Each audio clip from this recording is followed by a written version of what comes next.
मंच प्रेरणा digital news में आपका स्वागत है। देखिए गोंदिया की आज के सबसे बड़ी खबर। निर्विरोध निवड़ हुई है और आगे का कार्यकाल आपका कैसा क्या चलाएंगे आप? मैं सभी का बहुत बहुत धन्यवाद करता हूं कि मेरे को निर्विरोध और मेरे पार्टी का भी, भारतीय जनता पार्टी के मेरे वरिष्ठ सभी, मेरे सीनियर और हमारे आमदार साहब सभी का मैं आभार व्यक्त करता हूं। और हम आमदार साहब के इससे जल्द से जल्द घन कचरा का भी वो कचरे की मतलब वाईवाट लगाने वाले हैं, विलेवाट लगाने वाले हैं और पूरे 22 प्रभाग में अच्छी स्वच्छता करेंगे, ऐसा मैं आपको आश्वासन देता हूँ। शहर में क्या बोलते हैं, कचरे की समस्या बहुत विकराल हो चुकी है। इसके लिए अभी सदन में भी बहुत बड़ी बात चली और उसी के लिए तो घन कचरा बना रहे ना। हाँ, इसके आगे शहर की सफाई पे घन कचरा प्रकल्प उसी के लिए बना रहे हैं कि कचरा शहर में नहीं रहेगा। मैं तो शुरुआत में ही बोल दिया ना आपको। और अगर आपके नाम उपाध्यक्ष रहते हुए मतलब आप जो योजना बनाई है, हाँ, उसके बारे में कोई प्रकाश डालेंगे? अभी योजना तो अभी मेरे को तो खुद मालूम नहीं था कि मैं उपाध्यक्ष बन रहा हूँ करके। योजना का देखेंगे बाद में। योजना बनाएंगे। घनश्याम बाबू, आपकी स्वीकृत सदस्य के रूप में निवड़ हुई है, इस बारे में क्या बताएंगे आप? स्वीकृत सदस्य के बारे में जो मेरी निवड़ हुई है, इस बारे में मैं सिर्फ आपको इतना बताना चाहूँगा कि पक्ष ने मुझ पर विश्वास जता करके मुझे पक्ष की जवाबदारी देते हुए सदन के अंदर में भेजा है।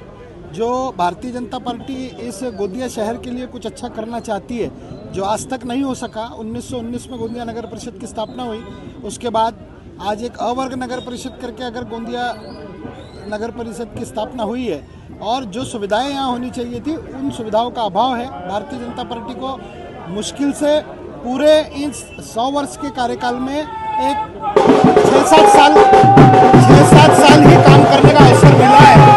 लेकिन भारतीय जनता पार्टी चाहती है कि गोंदिया शहर एक सुंदर, एक विकसित और अवर्ग नगर परिषद जैसा शहर बने, सारी प्राथमिक सुविधाएं यहाँ उपलब्ध हो। इस दृष्टिकोण से भारतीय जनता पार्टी ने गोंदिया नगर परिषद का चुनाव लड़ा।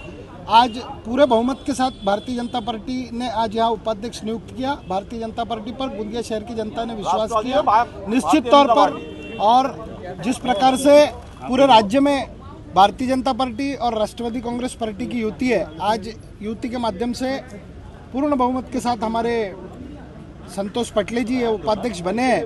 निश्चित तौर पर आने वाले समय में गोंदिया शहर का चित्र बदलने का काम करेंगे और मुझ पर विश्वास करके जो भारतीय जनता पार्टी ने स्वीकृत सदस्य करके गोंदिया नगर परिषद में भेजा है, आज उस जवाबदारी को पूरी ईमानदारी के साथ और पक्ष के एजेंडे के साथ मैं यहाँ पूरा करने का प्रयास करूँगा और गोंदिया शहर को एक नई दिशा देने का काम हम लोग मिलकर के राष्ट्रवादी कांग्रेस और भारतीय जनता पार्टी के सभी सदस्य मिलकर करेंगे, ऐसी मैं आपको विश्वास दिलाता हूँ।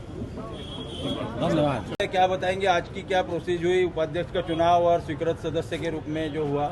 आज गोंदिया नगर परिषद में उपाध्यक्ष पद के लिए और 5 नाम निर्देशित सदस्यों का चयन करना था, उसकी प्रक्रिया पूरी हुई।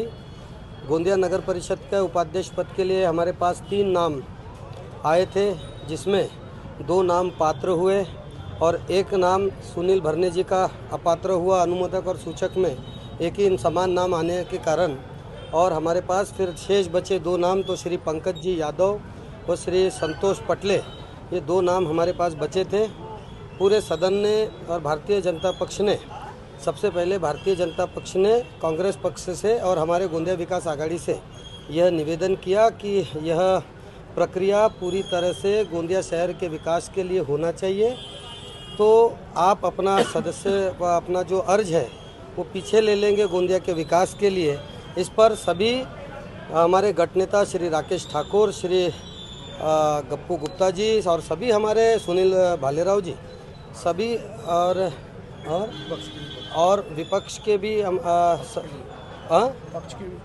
पक्ष के भी सभी लोगों ने इस मामले में सहमति दिखाई। और क्यों नहीं गोंदिया शहर के लिए सब लोगों ने पक्षपात भूल करके इस उपाध्यक्ष पद को एक मत से मंजूर करना चाहिए, इसलिए हमने एक मत से मंजूर कर दिया। और नाम निर्देशित में भारतीय कांग्रेस पार्टी विकास आघाड़ी को 2 सदस्य, भारतीय राष्ट्रीय कांग्रेस पार्टी के 2 सदस्य और राष्ट्रवादी कांग्रेस पार्टी का 1 सदस्य जो मनोनीत होके गया है। तो आज सभागृह की संख्या हमारी 45 से बढ़कर के आज 50 हो गई है। तो 5 सदस्यों का और यहाँ स्वीकृत सदस्य के रूप में चयन हो गया है, और जिसमें सर्वश्री भारतीय राष्ट्रीय कांग्रेस पार्टी की ओर से हमारे युवा नेता और गठ नेता श्री राकेश ठाकुर जी ने जो 2 नाम भेजा है, उसमें जो सर्वप्रथम श्री प्रफुल्ल अग्रवाल व श्री अजय अग्रवाल, इन्हें कांग्रेस पार्टी के तरफ से हमने मनोनीत किया है। भारतीय राष्ट्रीय कांग्रेस के तरफ से श्री जितेंद्र ताराचंद पंचबुद्धे व घनश्याम भिवनदास जी पांतव ने इनका नाम, और राष्ट्रवादी कांग्रेस पार्टी की ओर से श्री लोकेश कल्लू यादव, इनके नाम की हमने आज सदन में घोषणा की। क्या बताएंगे आप आगे का कार्यकाल केबिन में बैठ के करेंगे कि सभागृह से ही चलाएंगे?